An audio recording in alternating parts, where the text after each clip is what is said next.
اس کو آپ اتنا یقین سے کرو اور اتنے اعتماد کے ساتھ کرو کہ آپ کے چہرے پر خوشی آ جائے کہ ابھی میں یہ وظیفہ کر رہا ہوں، اللہ پاک کا ایک صفاتی نام مبارک پڑھ رہا ہوں، اب انشاءاللہ اس وظیفے کی تفعیل آپ کے مسائل ختم ہو جائیں گے۔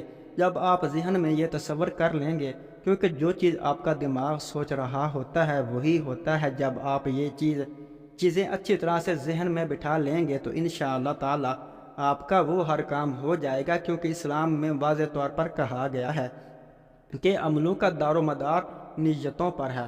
اسی لیے جس طرح بھی آپ نے سوچا ہوگا ویسا ہی آپ کے ساتھ ہوگا۔ اللہ پاک انسان کے لیے بہتر فیصلہ کرتا ہے، لیکن انسان کبھی یہ نہیں سمجھ سکتا۔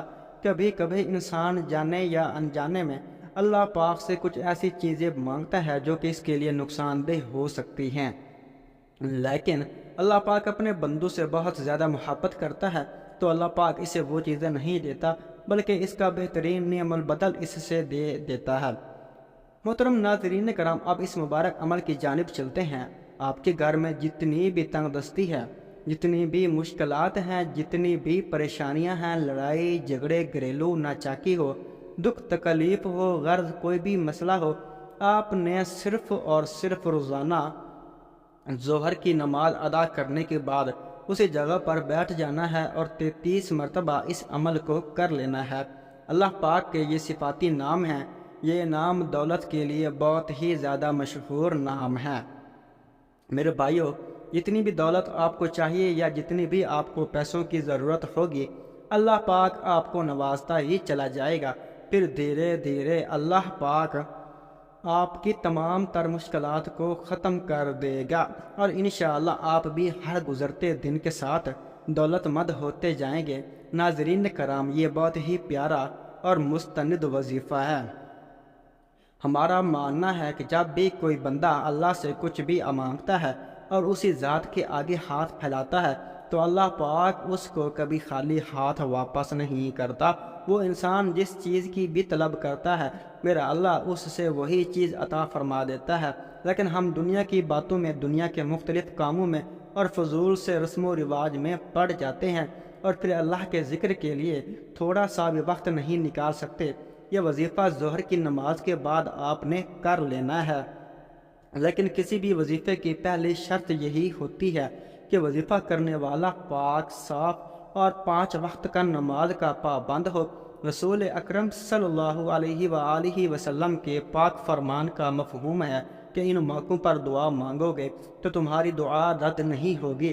جب دھوپ میں بارش ہو رہی ہو، جب آذان ہو رہی ہو، سفر کے دوران، جمعے کے پورا دن بعد علماء کے کرام کے نزدیک جمعے کی نماز میں 2 خطبوں کے دوران رات کو جب آنکھ کھلے، یعنی خاص طور پر صبح تہجد کے وقت، کسی ناگہانی مصیبت کے وقت، فرض نمازوں کے بعد مانگی گئی خلوص کے ساتھ دعا نبی کریم صلی اللہ تعالیٰ علیہ وآلہ وسلم کے پاک ارشاد کا مفہوم ہے کہ تم اللہ تعالیٰ سے ایسی حالت میں دعا کیا کرو گویا کہ تمہیں قبولیت کا یقین ہو، اور یہ بھی جان رکھو کہ اللہ تعالیٰ غفلت سے بھرے ہوئے دلوں سے مانگی گئی کوئی بھی دعا قبول نہیں کرتا۔ اکثر لوگ دعا کرتے ہیں اور اس کے قبول نہ ہونے پر پریشان بھی ہوتے ہیں، حالانکہ کسی کی دعا رد نہیں ہوتی۔ حضرت ابو ہریرہ رضی سے مروی ہے کہ نبی کریم صلی اللہ تعالیٰ علیہ وآلہ وسلم نے فرمایا کہ انسان اپنے رب کے سب سے زیادہ قریب سجدے کی حالت میں ہوتا ہے، اس لیے سجدے میں دعا کثرت سے کیا کرو۔ اسلام کے 5 ارکان میں سے کلمہ طیبہ کے بعد دوسرا رکن نماز ہے۔ نماز کی اہمیت کا اندازہ اس بات سے لگایا جا سکتا ہے کہ رب تعالیٰ نے اپنے کلام پاک قرآن مجید میں 700 سے زائد مرتبہ نماز کا ذکر فرمایا ہے۔ جہاں نماز پڑھنے والوں کے لیے بہت سے انعامات کی بشارت ہے، وہیں اس کو چھوڑنے، سستی برتنے یا پھر اس کی روگردانی کرنے والے کے لیے سزائیں بھی ہیں۔ پہلے بسم اللہ الرحمن الرحیم پڑھ کر 21 مرتبہ اول و آخر درود ابراہیمی آپ نے پڑھنا ہے، پھر 33 مرتبہ آپ لوگوں نے یا غنیو یا مغنی، یا غنیو یا مغنی، یا غنیو یا مغنی پڑھنے ہیں، اور اس کے بعد 300 مرتبہ استغفر اللہ استغفر اللہ استغفر اللہ استغفر اللہ استغفر اللہ پڑھیں۔ اس کے آخر میں 7 مرتبہ درود ابراہیمی پڑھ کر اللہ تعالیٰ کی بارگاہ میں اپنی حاجت پیش کریں۔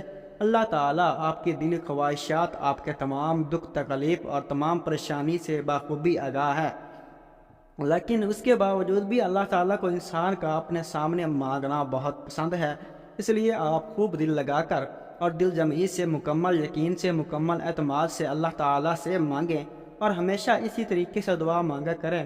اللہ تعالیٰ سے سچے دل کے ساتھ دعا مانگیے اور مکمل یقین اور بھروسہ رکھیے، اللہ تعالیٰ آپ کی دعا کو قبول فرمائے گا۔ پھر آپ خود حیران رہ جائیں گے۔